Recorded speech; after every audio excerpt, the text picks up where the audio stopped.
tudo bom? Estamos de volta para uma segunda aula a respeito das obras da FUVEST deste ano e hoje nós conversaremos um bocado a respeito dessa obra aqui, Quincas Borba, do nosso amigo Machado de Assis.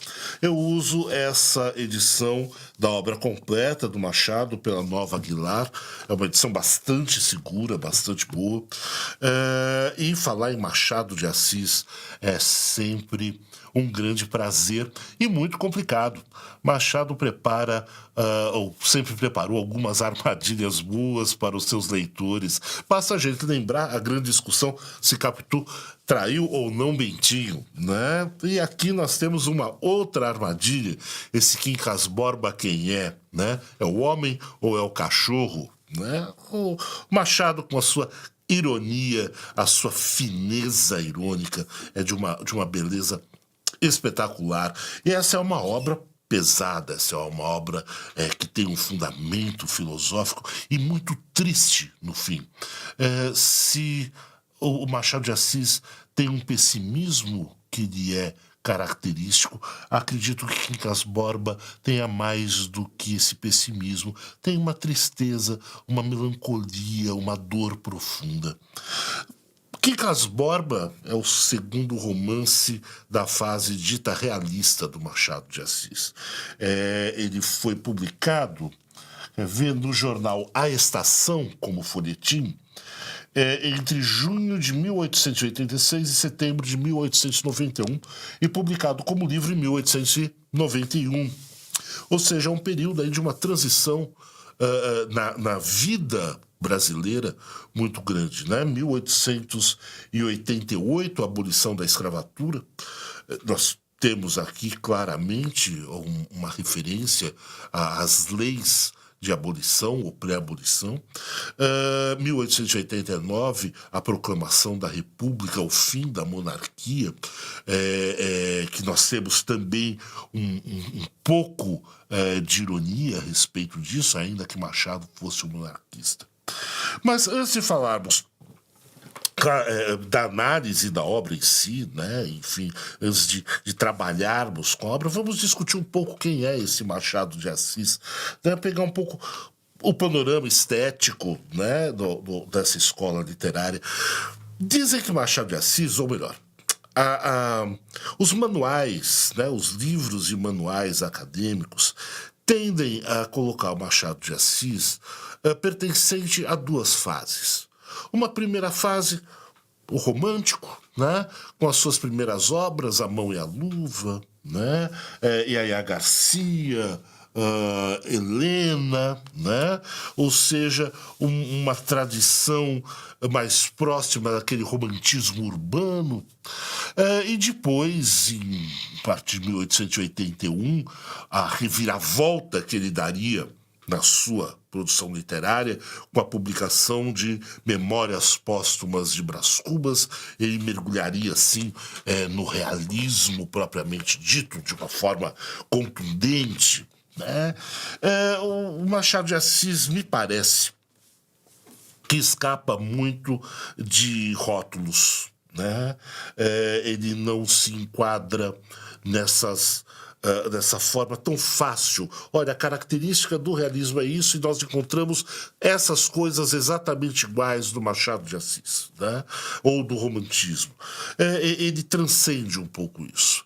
Há já quem diga que o Machado de Assis é quem inaugura um aspecto de modernidade na literatura, não do modernismo, né? Mas de modernidade, de uma forma de expressar, de buscar uma linguagem que rompe com todas as escolas. Ele é um tanto desobediente, vamos dizer assim. Há uma grande briga em torno de jornais, né, pelos jornais, do Machado de Assis com essa de Queiroz. Eles trocaram algumas farpas exatamente do porquê é o realismo. O Machado fez uma crítica as obras do Essa, falando que elas eram muito pautadas no realismo francês, e o Essa olha para o Memórias Póstumas de Brás Cubas e fala, mas isso não é realismo? Que realismo é esse narrado por um morto? Né? E realmente ele escapa do realismo clássico. Né? Mas o que é, né? O que seria esse realismo no qual Machado, de certa forma, se insere? É uma visão crítica, né? Uma visão crítica da sociedade, é uma visão que pretende analisar o funcionamento da sociedade, de modo a poder identificar quais são os males que existem nessa sociedade retratada no romance realista. É um pouco aquilo que o Émile Zola, né, autor francês, descreve. Ele fala o papel do escritor é como o de um cirurgião. Né? O escritor ele tem que ser como um cirurgião que disseca um cadáver, né? Para saber qual o mal que matou aquele paciente. Né? A imagem é fortíssima. Né? Ou seja, o papel do romantismo para Émile Zola seria fazer uma necrópsia da sociedade. Fortíssimo isso. Né? É até um pouquinho asquerosa a imagem que se tem. O Machado vai fazer isso, mas de uma outra forma, não tão dura. O Machado de Assis, ele tem um jogo de cintura um pouco melhor. Mas, de qualquer forma, essa crítica, essa análise da sociedade se dá como uma crítica ao romantismo e ao espírito romântico. Né? Então, é uma forma de se despir a sociedade de um ideal romântico. Para poder deixar isso um pouco mais claro, eu vou usar uma outra obra do Gustave Flaubert, que é um grande escritor, um maravilhoso escritor, é Madame Bovary. Né? Quem leu Madame Bovary vai lembrar disso, quem não leu, faço um breve resumo, mas no Madame Bovary o Flaubert retrata a história dessa mulher, essa Emma, né? Uma mulher de uma condição mais ou menos boa, de uma sociedade, de uma cidade muito pequena, mas pequeno burguesa, tal, que foi educada lendo romances românticos. Ivan Walter Scott, né? Aquela coisa dos grandes bailes, dos jogos de sedução nas festas, as aventuras, o romance proibido, né? O idílio amoroso, né? O amor pela vontade de amar, né, e não por uma convenção social. E aparece ali, nessa sociedade, tem um rapaz chamado Charles Bovary, que é um médico medíocre. Né? Mas se apaixona pela Emma, o seu segundo casamento, aliás, a primeira mulher do Charles morre, se apaixona pela Emma, eles se casam. E ele é um médico de aldeia. Cabeça fechadinha, quer fazer aquelas coisas todos os dias, sem aventura, sem ousadia, né? E ela, Emma, com esse desejo de fazer parte da sociedade, né? E ali, graças a esse desejo, ela vai se envolver com dois outros homens, não um, né? O Leon, o outro eu não lembro o nome, mas tem dois amantes e se arruína por causa desses dois amantes. O Flaubert faz então uma crítica à formação romântica da mulher, falando que esse romantismo é um mal. Né? Muita gente fala que o Madame Bovary seria uma obra imoral. Flaubert chegou a ser processado por imoralidade no seu tempo. Eu considero que Flaubert é extremamente moralista. Né? Bovary se mata por culpa. Né? Enfim, né? A Luizinha do Essa de Queiroz, o Primo Basílio, é outra história extremamente moralista. Né? O Machado escapa um pouco disso. Mas a crítica voltada ao romantismo existe. né? E nós vamos perceber no Quincas Borba isso. Outra coisa, o que pauta essa ideia do realismo é que é uma teoria de um sujeito chamado Hippolyte Taine. Essa teoria do determinismo. Né? Determinismo de Taine.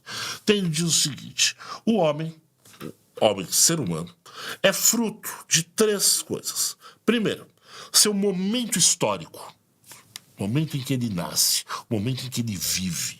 Né? Hoje, diria, nós somos homens, seres humanos, frutos do século XX e XXI. E esse momento conturbado de final do século XX e do século XXI marca, de certa forma, o nosso comportamento. Depois, o meio social no qual nós nascemos, né? Ou do qual nós somos frutos. Para o Taine, né, existe uma diferença radical entre nascer num centro civilizatório, um centro de civilização como Paris, né, ou numa periferia qualquer, né, numa colônia francesa da Argélia, por exemplo. Estou chutando aqui possibilidades. Tá? Então, o meio social, se for um meio pequeno burguês, este homem, ser humano, terá uma determinada ação. Se for um meio da periferia, terá uma outra ação. Se for de uma classe aristocrata maior, terá uma terceira ação. Ou seja, o momento histórico e o meio social determinam o comportamento junto com a hereditariedade. Ou seja, nós somos frutos imediatos dos nossos pais e carregamos nos nossos genes, né, um impulso determinado para o comportamento. Teorias de Hippolyte Taine, isso do século XIX. Né? Então, nós temos que pensar que isto é uma base cultural, uma base científica deste tempo específico. Né? Então, algumas coisas que nós temos.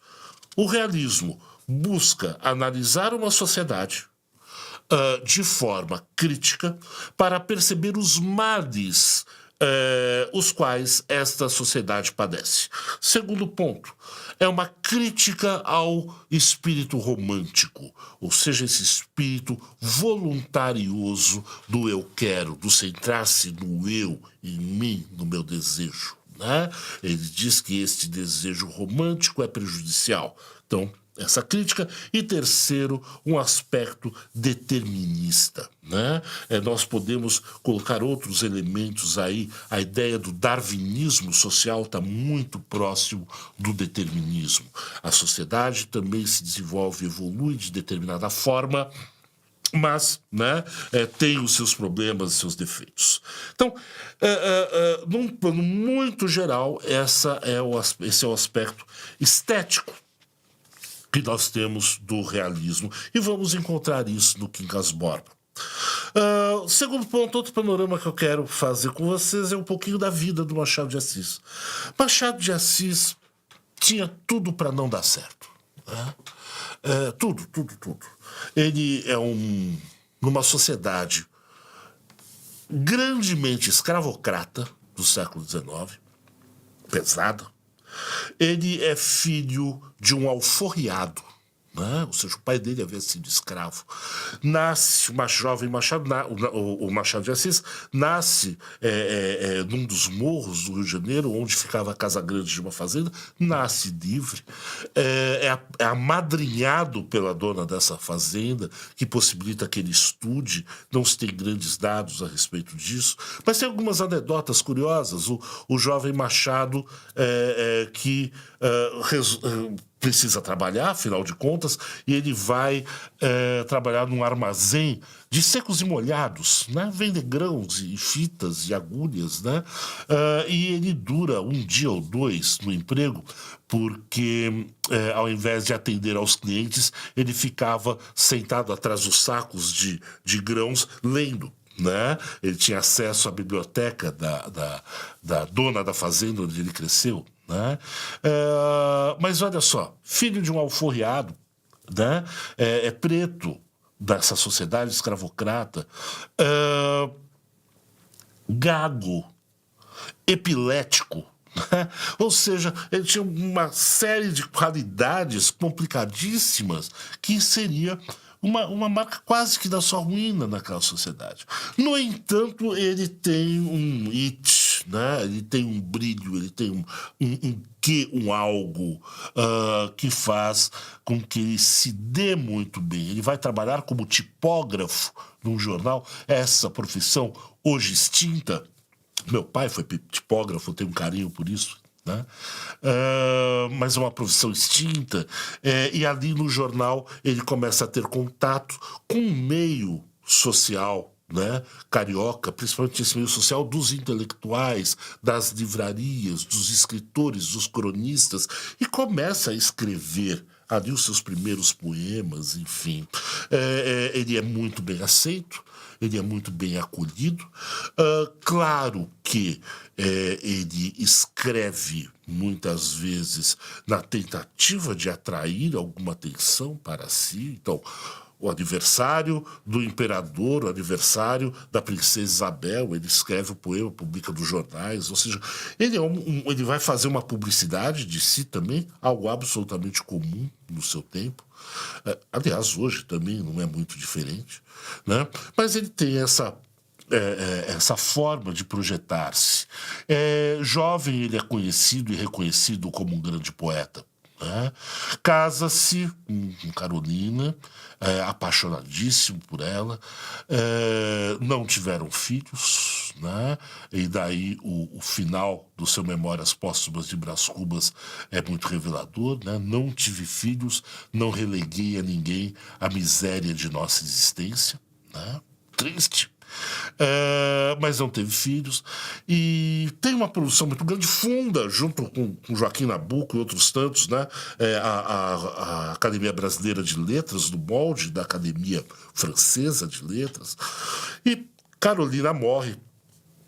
Ela era um pouco mais velha do que ele, e ele fica fechado, né? Ele entristece brutalmente. Os relatos dos amigos do Machado de Assis do final da sua vida é de uma tristeza e de uma solidão imensas, né? Mas Machado de Assis faz isso, ele faz esse percurso, saindo de um tipo de literatura ou de romance de costumes. Tem uma coisa que eu esqueci de dizer, algo importante. Na juventude ele foi censor de teatro, né? Fazia censura mesmo, recebia as peças, isso pode, isso não pode. O Machado é um grande moralista, ele é extremamente moral, né? Mesmo quando ele descreve algumas coisas que escapam da moralidade propriamente dita, tem um porquê, que é voltar ao moral, à normalidade. Ele traduz uma obra, acho que Huckleberry Finn, que tem ali uma cena no original que tem uma pegada um pouco de lesbianismo, né? A menina, enfim, né? Garotada, tal, Sobrevivência é uma obra de imensa tristeza também, e Machado simplesmente corta esse capítulo da sua tradução, né? Fala, não, isso não pode, isso é pesado demais, né? Mas ele tem esse moralismo muito grande. Bom, de qualquer forma, né, Machado sai então desse romance de costumes, né, da fase romântica, passa para um outro tipo de romance, um tipo de romance mais crítico, né, um romance mais irônico, um romance que vai retratar essa sociedade carioca que ele conhece, né? Há um crítico muito interessante chamado Raimundo Faoro, autor de um livro excepcional sobre Machado de Assis, A Pirâmide, o Trapézio, no qual ele nota algumas coisas. E a primeira coisa que ele nota é que o Machado apresenta em suas obras, em seus romances, dois grupos sociais. Você tem a elite, muito endinheirada, né?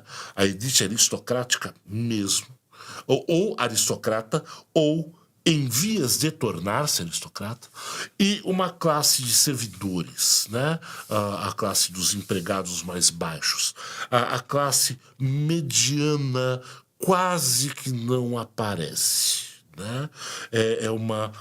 É um pouco o retrato daquilo que o Machado de Assis viveu, né? quando ele ia cobrir, por exemplo, as discussões no Senado, quando ele foi jornalista. Ele via essa classe elevada e o que essa classe elevada fazia com a sociedade brasileira. É um jogo de espelhamento, né? Ele vê um comportamento negativo nessa elite que se espelha em toda a sociedade para baixo dele, né? É interessante. Mas, enfim. Então, o primeiro romance realista dele é o Memórias Póstumas de Brás Cubas, e o Quincas Borba é o seu segundo romance dessa fase realista. O Quincas Borba, que é uma personagem que aparece no Memórias Póstumas de Brás Cubas, conversa com a personagem e narrador principal lá do e narrador do Memórias Póstumas, morre na casa de Brás Cubas, afinal de contas, né? E o Machado retoma, né, essa personagem aqui no Quincas Borba. A narrativa é muito simples, a estrutura da obra é muito simples, o mitos dessa obra é muito simples. Trata de Rubião, né, um pobre professor primário de Barbacena, Minas Gerais, pobre mesmo, pobre no sentido financeiro, não de alma, né? Mas muito ingênuo. Então, um professor de Barbacena, pobre, de maré de si, que cuida desse homem, Quincas Borba, que tem um cachorro também chamado Quincas Borba, né? Vamos saber por quê. E esse Quincas Borba está doente, né? E o Rubião começa a cuidar dele, gosta muito dele e tal. O Quincas Borba é um filósofo, né? Um filósofo que desenvolve uma linha de pensamento chamado humanitismo, né? Nós vamos ler um trecho disso. E o Quincas Borba, um momento, vai para o Rio de Janeiro, tem que resolver algumas coisas. Já doente, passa mal, morre no Rio de Janeiro e deixa toda a sua fortuna, um homem muito rico, para o Rubião. E o Rubião, de repente, vê-se, né, de posse de uma fortuna verdadeira. Ou seja, ainda não, né? Ele tem essa fortuna, mas ainda esse valor monetário propriamente dito não foi liberado. É dele, mas ainda está retido, precisa se resolver todos os problemas em relação à morte, não sei o que e tudo mais. E o Rubião resolve ir para o Rio de Janeiro, e no trem, ali na estação de Vassouras, recém-inaugurada no tempo do Machado de Assis, ele conhece um casal, né? O Cristiano Palha e a sua esposa Sofia. Sofia é uma mulher muito bonita, belíssima, né? Cristiano Palha, um negociante, né? Um empresário de grandes ideias, enfim, mas que precisa de dinheiro. E eles conversam. E o Rubião, ele, na sua mais pura inocência, conta para o Cristiano Palha que ele recebeu uma fortuna, né, de mais de 300 contos de réis, que é uma coisa assim absurda, né? O Cristiano Palha falou: olha, se fosse você eu não falaria isso por aí e tal, agradeço a confiança, mas sabe como é tal. Vem para o Rio, eles começam a criar uma relação social.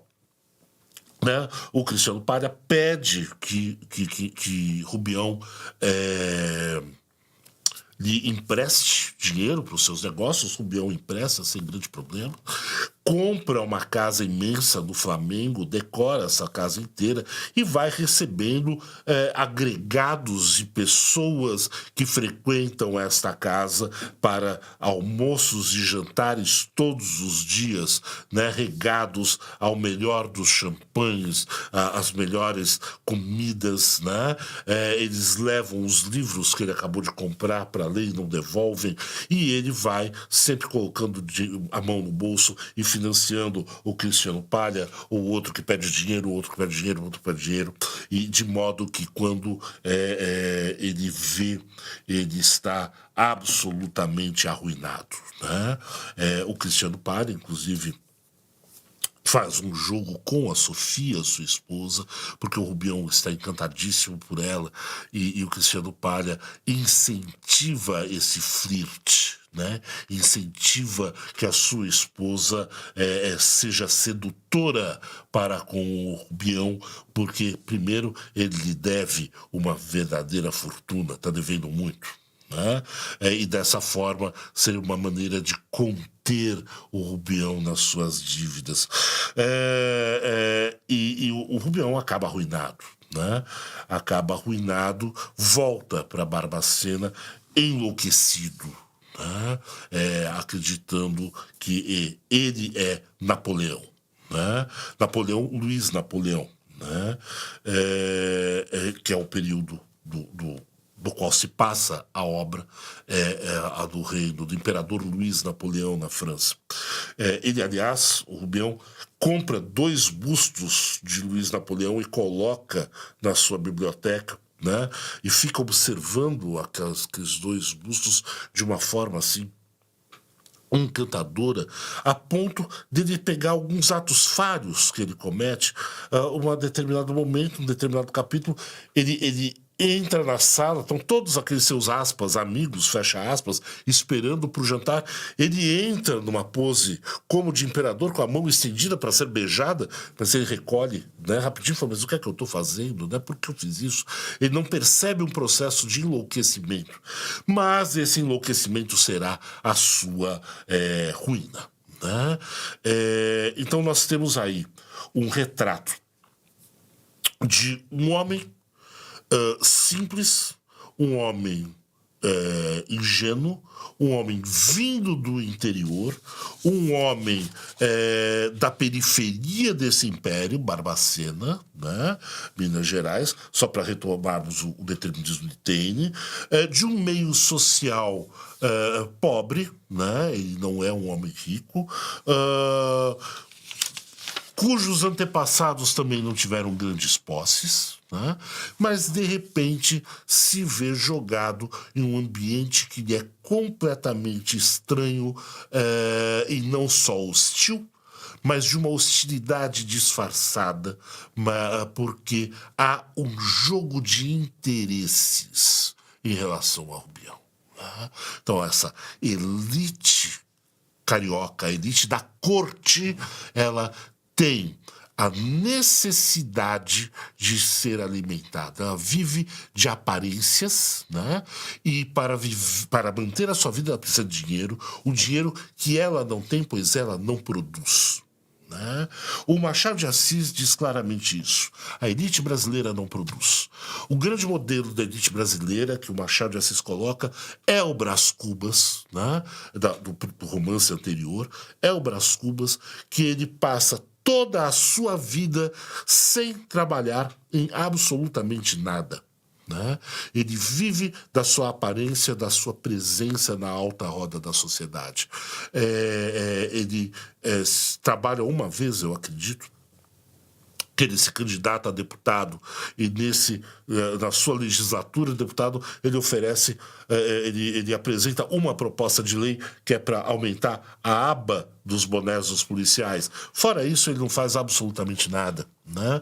Esse é o estereótipo que o Machado de Assis traz na elite da corte, na elite carioca do seu tempo. Né? Uma elite improdutiva que vive da simples exploração do outro. Né? E este outro aqui, no caso, este homem, um professor primário da periferia, de um meio social pobre, de uma família que não tinha recursos e, de repente, encontra-se no meio desta sociedade altíssima que vive de aparências e o consome, né? O consome até o fim. Né? Ele é um ingênuo, no fim das contas. Volta para Barbacena louco, achando que é Luiz Napoleão, e repetindo, né? Antes da sua morte, ele repete a grande frase de Quincas Borba no Humanitismo, que é: ao vencedor, as batatas. E o próximo encontro nós começaremos com as batatas, né, do Humanitismo. Vamos ler o trecho do Humanitismo e já mergulhar na obra. Até a próxima.